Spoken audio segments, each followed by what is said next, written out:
अखंड मंथन के सभी दर्शकों को नमस्कार। मैं हूं शेखर त्रिपाठी और आप देख रहे हैं हमारा YouTube चैनल अखंड मंथन। भविष्य मालिका वेब सीरीज की अपार लोकप्रियता को देखते हुए अब हम आरंभ करने जा रहे हैं इसके नए सीजन यानी 16वें सीजन का। किंतु आगे बढ़ने से पूर्व आपको हम ये बता दें कि मलिका में लिखी गई भविष्यवाणियों को स्वयं श्री जगन्नाथ जी का वचन माना जाता है, जिसे उनके पंचसखाओं ने कलमबद्ध किया था।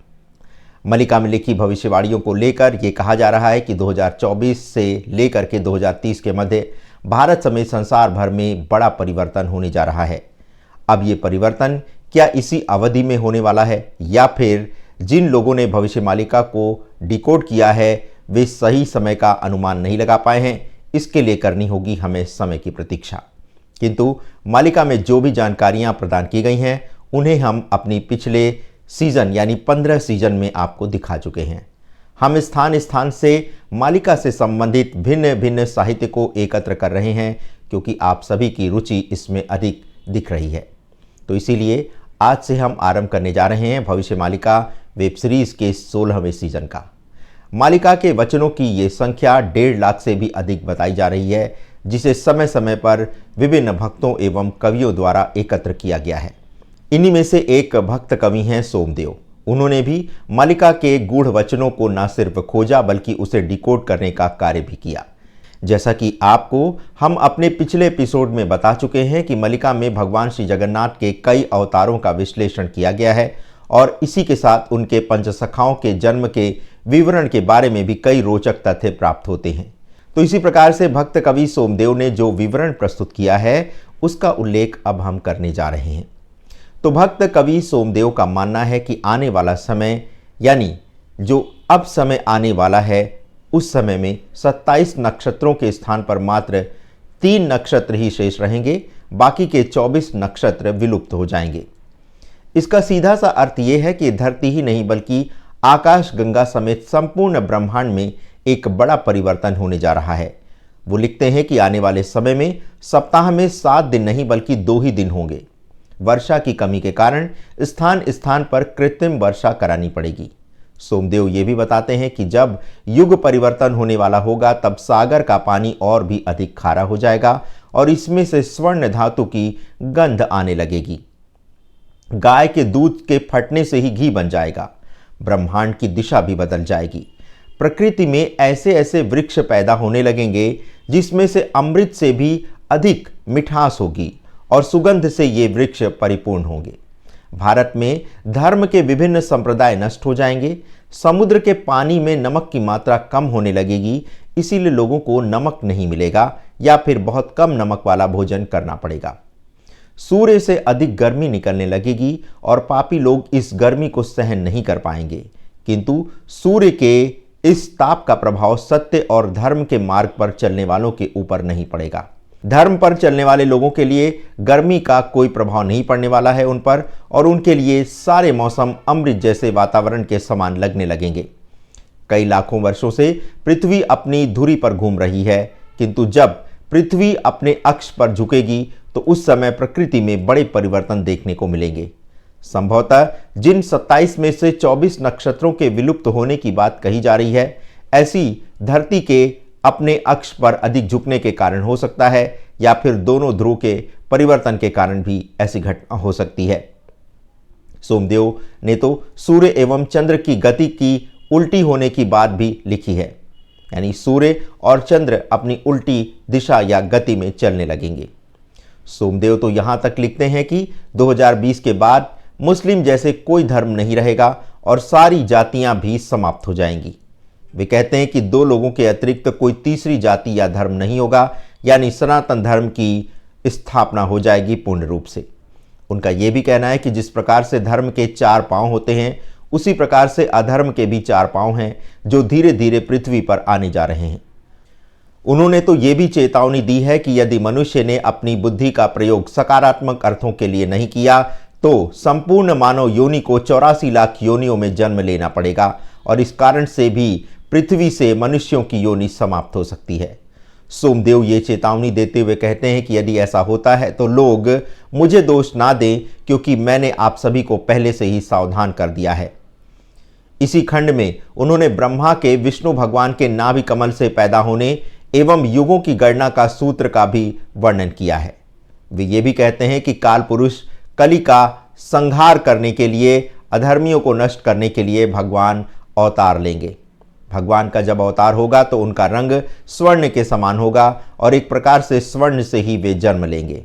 जैसा कि भगवान ने भक्तों को ये वचन दिया है कि वे कलयुग में ब्राह्मण कुल में जन्म लेंगे, तो अपने इस वचन को वे पूरा करेंगे और एक ब्राह्मण कुल में ही कल्कि का अवतार होगा।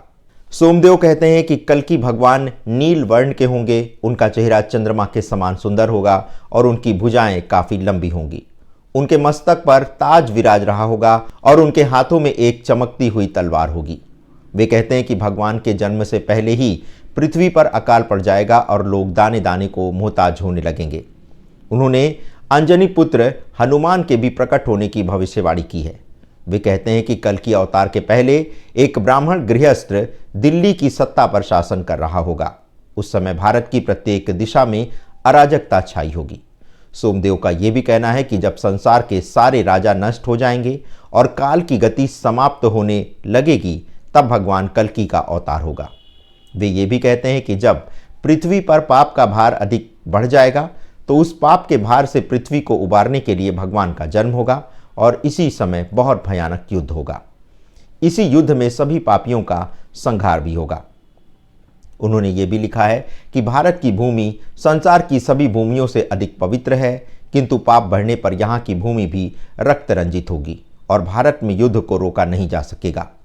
इस युद्ध में भारत के जम्मू कश्मीर में बड़ा संकट पैदा होगा और धीरे धीरे राष्ट्रों के मध्य आरंभ हो जाएगा एक बहुत बड़ा युद्ध।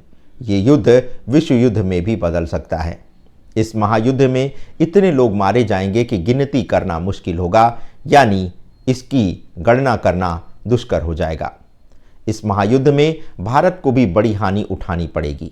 वे ये भी कहते हैं कि जब विश्व युद्ध होगा तब जम्मू क्षेत्र में भयंकर युद्ध होगा और उस समय ईरान भी युद्ध में सम्मिलित होगा। इस समय का मनुष्य ईश्वर को पूरी तरह से भूल जाएगा। सोमदेव तो ये भी लिखते हैं कि सारे लोगों पर विजय पाने की इच्छा रखने वाले त्रेता युग का रावण भी संसार के पूर्वी क्षेत्र में जन्म लेगा। उनके अनुसार आने वाले समय में एक ब्राह्मण कुल का व्यक्ति दिल्ली की सत्ता पर शासन करेगा। उनका ये भी कहना है कि एक समय ऐसा भी आएगा जब अनाज के साथ जल भी तौल कर बेचा जाने लगेगा। मनुष्यों में बिना किसी कारण अहंकार की भावना बढ़ जाएगी और वे अपने अहम के कारण आपस में टकराते हुए नजर आएंगे।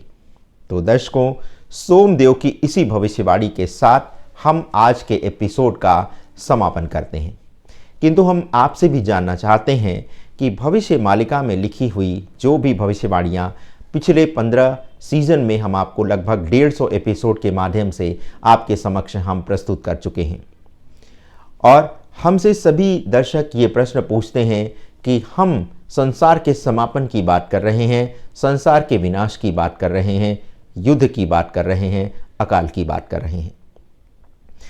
तो दर्शकों, हम आपसे ये जानना चाहते हैं कि ये जो भी भविष्यवाणियाँ हमें भविष्य मालिका में लिखी हुई मिली हैं, ये हमारी अपनी मनगढ़ंत रचनाएं नहीं हैं। इसे हमने पुराणों के माध्यम से, अपनी विभिन्न खोजों के माध्यम से एकत्र करके आपके समक्ष प्रस्तुत करने का कार्यभार किया है। इनकी सत्यता या असत्यता के लिए हमें समय पर निर्भर होना होगा, क्योंकि समय ही ये बताएगा कि इसमें लिखी हुई बातें कितनी सच होने वाली हैं या फिर इसकी बातें सच होने के लिए हमें अभी और प्रतीक्षा करनी पड़ेगी। क्योंकि पुराणों और ग्रंथों में तो ये बात लिखी ही हुई है। इसके अतिरिक्त जितने भी मनीषियों की हमने भविष्यवाणियाँ देखी, उन्होंने भी ऐसे ही समय का संकेत किया है। तो क्या ये माना जाए कि जब सभी एक ही प्रकार की बात कर रहे हैं, तो क्या इस आधार पर इसकी सत्यता की अपेक्षा की जा सकती है? तो ऐसे बहुत सारे प्रश्न हमारे मन में भी हैं, आपके मन में भी हैं। कई सारे दर्शक हमसे ये प्रश्न पूछते हैं कि आप बता रहे हैं संसार का समापन होने वाला है, तो हम क्या करें? तो दर्शकों, हम आपसे बस इतना ही अनुरोध करेंगे कि ये रचना 600 वर्ष पूर्व हमारे पंच सखाओं द्वारा की गई है और इसमें हम अपने मन से कोई भी बात नहीं जोड़ रहे हैं।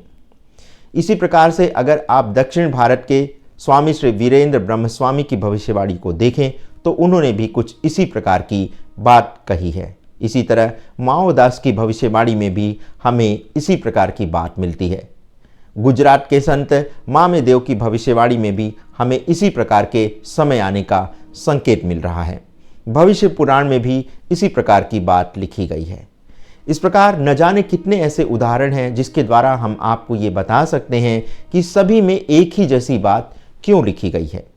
यदि आप आज हमारे कार्यक्रम को टीआरपी बढ़ाने या पैसे कमाने के आरोप लगाते हैं, तो क्या ये माना जाए कि ये जो संत थे, जिन्हें अपने जीवन से जो प्रेम था वो सिर्फ इसलिए था क्योंकि वो ज्ञान की प्राप्ति करना चाहते थे, तो क्या फिर इन मनीषियों के आगे भी क्या कोई आप प्रश्न चिन्ह लगाना चाहेंगे कि इन्होंने ऐसी बातें क्यों कही? क्योंकि उनका उद्देश्य तो टीआरपी बढ़ाना नहीं था, क्योंकि उस समय तो पुस्तकों का प्रकाशन भी नहीं किया जाता था और ये तथ्य हमें पीढ़ी दर पीढ़ी सुन करके हमारे पास ये सारे तथ्य पहुँचे हैं। तो उस समय पुस्तकों जैसा कोई विकल्प भी मौजूद नहीं था। तो जब आप इस प्रकार की बातें हमारे सामने रखते हैं तो हम भी सोचने को ये विवश हो जाते हैं कि आखिर इसमें हमारी त्रुटि क्या है। क्या ये विभिन्न तथ्यों को प्रस्तुत करना हमारी त्रुटि है? यदि ऐसा आप समझते हैं तो इसके लिए आप हमें क्षमा करेंगे, किंतु हमारा ये कार्य है कि जो भी विवरण ग्रंथों में, पुराणों में, संतों महात्माओं के पास हमें मिल रहे हैं, उसे हम आपके समक्ष ज्यों का त्यों प्रस्तुत कर दें। यदि आप इसे हमारी त्रुटि समझते हैं तो इसे आप त्रुटि समझ करके हमारी भूल को क्षमा करने का अवश्य प्रयास करिएगा। दूसरे एपिसोड में आपको और भी रोचक जानकारियां हम प्रदान करेंगे और इस बात के लिए आपको सावधान भी करेंगे कि वैश्विक स्तर पर अभी जो स्थितियां उत्पन्न हुई हैं वे भी किसी बड़े विनाश का ही संकेत कर रही हैं। 2 माह से लगभग हम इन्हीं तथ्यों पर विचार कर रहे थे कि क्या इस भविष्य मालिका पर वेब सीरीज के अगले एपिसोड की तैयारी की जाए या फिर सब कुछ समय पर छोड़ दिया जाए, किंतु हमें लगा कि जो भी अभी बातें अधूरी रह गई हैं उसे कम से कम पूर्ण रूप से आपके समक्ष प्रस्तुत करके और बाकी चीज़ों को समय पर छोड़ना ही उचित होगा। तो आप हमारे कार्यक्रम को इतना धैर्यपूर्वक सुनते हैं, अपना इतना बहुमूल्य समय हमें प्रदान करते हैं और सबसे अच्छी बात यह है कि आप इस पर चर्चा करते हैं। ये हमारे लिए बहुत ही अच्छी बात है कि कम से कम आप इस विषय में सोच तो रहे हैं।